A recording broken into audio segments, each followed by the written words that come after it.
ಸಿದ್ದರಾಮಯ್ಯನವರೇ 5 ವರ್ಷ C M, ಯಾವುದೇ ಬದಲಾವಣೆ ಇಲ್ಲ. ಡಿ ಕೆ ಸುರೇಶ್ ಅವರು ಈ ರೀತಿಯ ಒಂದು ಶಾಕಿಂಗ್ ಹೇಳಿಕೆಯನ್ನು ನೀಡಿರ್ತಕ್ಕಂಥದ್ದು. ಮುಡಾ ಹಗರಣದಲ್ಲಿ ಸಿದ್ದರಾಮಯ್ಯ ಅವರು ರಾಜೀನಾಮೆ ಕೊಟ್ಟೇ ಕೊಡ್ತಾರೆ, ನಾವು ಕೂಡ ಸಿ ಎಮ್ ಆಗ್ಬೋದು ಅಂತ ಒಂದಷ್ಟು ನಾಯಕರುಗಳು ಕನಸನ್ನು ಕಾಣ್ತಾ ಇದ್ದರು. ಆದರೆ ಡಿ ಕೆ ಸುರೇಶ್ ಅವರು ಅವರ ಕನಸುಗಳಿಗೆ ಶಾಕಿಂಗ್ ಹೇಳಿಕೆಯನ್ನು ಕೊಟ್ಟಿದ್ದಾರೆ. ಡಿ ಕೆ ಸುರೇಶ್ ಅವರು ಈ ಬಗ್ಗೆ ಶಾಕಿಂಗ್ ಹೇಳಿಕೆಯನ್ನು ನೀಡಿರ್ತಕ್ಕಂಥದ್ದು. ಮಾಧ್ಯಮಗಳ ಜೊತೆ ಅವರು ಮಾತನಾಡ್ತಾ ಇದ್ದರು. ರಾಜಕಾರಣದಲ್ಲಿ ನಡೆಯುತ್ತಿರುವ ಇತ್ತೀಚಿನ ಬೆಳವಣಿಗೆಗಳು ರಾಜ್ಯದ ಹಿತದೃಷ್ಟಿಯಿಂದ ಒಳ್ಳೆಯದಲ್ಲ, ಹೀಗೆ ಮುಂದುವರೆದರೆ ಜನ ಕಲ್ಲು ತಗೊಂಡು ಹೊಡಿತಾರೆ ಅಂಥೇಳಿ ಡಿ ಕೆ ಸುರೇಶ್ ಅವರು ಹೇಳಿರೋದು. ಮೂರೂ ಪಕ್ಷಗಳಿಗೂ ಸಂಸದರು ಒಂದು ಎಚ್ಚರಿಕೆಯನ್ನು ನೀಡಿರ್ತಕ್ಕಂಥದ್ದು. ಈಗಿನ ಒಂದು ರಾಜಕಾರಣದಲ್ಲಿ ಯಾವ ರೀತಿ ಬೆಳವಣಿಗೆಗಳಾಗ್ತಾಯಿದೆ ಆ ಬೆಳವಣಿಗೆಗಳ ಬಗ್ಗೆ ಮಾಜಿ ಸಂಸದರು ಮಾತನಾಡ್ತಾ ಇದ್ದರು. ರಾಜ್ಯದಲ್ಲಿ ಕಾಂಗ್ರೆಸ್ ಹಾಗೂ ದೇಶದಲ್ಲಿ NDAಗೆ ಸರ್ಕಾರ ನಡೆಸೋದಕ್ಕೆ ಜನರು ಒಂದು ಅವಕಾಶವನ್ನು ಮಾಡಿಕೊಟ್ಟಿದ್ದಾರೆ. ಅಭಿವೃದ್ಧಿ ಮಾಡುವುದರ ಬದಲಾಗಿ ಆರೋಪ ಮತ್ತು ಪ್ರತ್ಯಾರೋಪಗಳನ್ನು, ದೂಷಣೆಗಳನ್ನು ಮಾಡ್ತಾ ಕನ್ನಡಿಗರಿಗೆ ಅವಮಾನ ಮಾಡ್ತಾ ಇದ್ದಾರೆ. ಈ ರೀತಿಯ ಹೇಳಿಕೆಯನ್ನು ಕೊಟ್ಟಿರ್ತಕ್ಕಂಥದ್ದು. ದಸರಾ ವೇಳೆ ಚಾಮುಂಡೇಶ್ವರಿಯನ್ನು ಪೂಜೆ ಮಾಡುವ ಸಂದರ್ಭದಲ್ಲಿ ನಾನು ನೊಂದುಬಿಟ್ಟು ಈ ಮಾತನ್ನು ಹೇಳ್ತಾ ಇದ್ದೀನಿ. ಈ ರೀತಿ ಬೀದಿಯಲ್ಲಿ ಕಿತ್ತಾಟ ಮಾಡೋದು ಸರಿನಾ? ಒಂದು ಸಲ ಆತ್ಮಾವಲೋಕನ ಮಾಡಿಕೊಳ್ಳಬೇಕಾಗಿದೆ ಅಂತ ಹೇಳಿದ್ದಾರೆ. ಚುನಾವಣೆ ಇನ್ನೂ 4 ವರ್ಷ ಇದೆ. ಈ ಬೆಳವಣಿಗೆ ರಾಜ್ಯದ ಜನರಿಗೆ ಒಂದು ಚೂರು ಇಷ್ಟ ಇಲ್ಲ.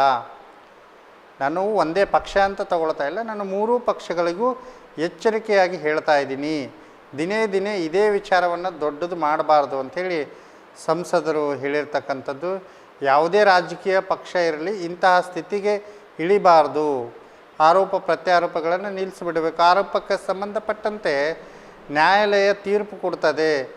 ಯಾರ ಮೇಲೆ ಬೇಕಾದರೂ ತನಿಖೆಗಳು ನಡೀತವೆ, ಆದೇಶಗಳು ಬರ್ತವೆ, ಅಲ್ಲಿವರೆಗೂ ಕೂಡ ಕಾಯಬೇಕು.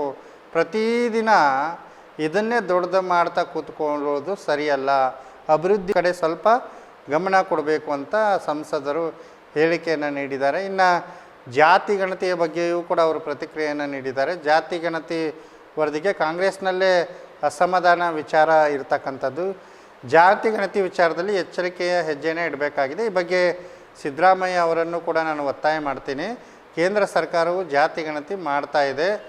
1 ವರ್ಷದೊಳಗೆ ಈ ವರದಿ ಬರ್ತದೆ. ಮುಖ್ಯಮಂತ್ರಿಯವರು ಅಲ್ಲಿವರೆಗೂ ಕೂಡ ಕಾಯಬೇಕು ಅಂತೇಳಿ ಡಿ ಕೆ ಶಿವಕುಮಾರ್ ಅವರು ಇದೇ ಸಂದರ್ಭದಲ್ಲಿ ಮನವಿಯನ್ನು ಮಾಡಿಕೊಂಡಿದ್ದಾರೆ ಮಾಧ್ಯಮಗಳ ಮುಖಾಂತರ. ಇನ್ನು ಸಿ ಎಮ್ ಬದಲಾವಣೆಯ ಬಗ್ಗೆ ಪ್ರಮುಖವಾದ ಹೇಳಿಕೆಯನ್ನು ಡಿ ಕೆ ಸುರೇಶ್ ಅವರು ನೀಡಿರ್ತಕ್ಕಂಥದ್ದು. 5 ವರ್ಷ ಸಿದ್ದರಾಮಯ್ಯ ಅವರೇ ಸಿ ಎಮ್ ಆಗಿರ್ತಾರೆ. ಸಿದ್ದರಾಮಯ್ಯನವರು ನಮ್ಮ ನಾಯಕರು, 5 ವರ್ಷ ಅವರೇ ಮುಖ್ಯಮಂತ್ರಿಗಳಾಗಿರ್ತಾರೆ. ಯಾರೂ ಅವರನ್ನು ಅಲ್ಲಾಡಿಸೋದಕ್ಕಾಗೋದಿಲ್ಲ. ತಾಯಿ ಚಾಮುಂಡೇಶ್ವರಿ ಆಶೀರ್ವಾದ ಅವ್ರ ಮೇಲಿದೆ. ಅವರು ಎಲ್ಲ ಸಮಸ್ಯೆಗಳಿಂದ ಬೇಗ ಹೊರಬರ್ತಾರೆ ಅಂಥೇಳಿ ಸಿದ್ದರಾಮಯ್ಯವರ ಬಗ್ಗೆ ಭವಿಷ್ಯವನ್ನು ನುಡಿದಿರ್ತಕ್ಕಂಥದ್ದು ಡಿ ಕೆ ಸುರೇಶ್ ಅವರು. ಅದೇನೇ ಇರಲಿ, ಸಿದ್ದರಾಮಯ್ಯ ಅವರು ಕೆಳಗಿಳಿಯೋದನ್ನೇ ಒಂದಷ್ಟು ಜನ ಕಾಯ್ತಾ ಕುಳಿತಿದ್ದಾರೆ ಕಾಂಗ್ರೆಸ್ ಪಕ್ಷದಲ್ಲಿ. ಜೊತೆಗೆ ವಿರೋಧ ಪಕ್ಷದವರು ಕೂಡ ಸಿದ್ದರಾಮಯ್ಯ ಅವರ ರಾಜೀನಾಮೆಗೆ ಒತ್ತಾಯವನ್ನು ಮಾಡ್ತಾ ಇದ್ದಾರೆ.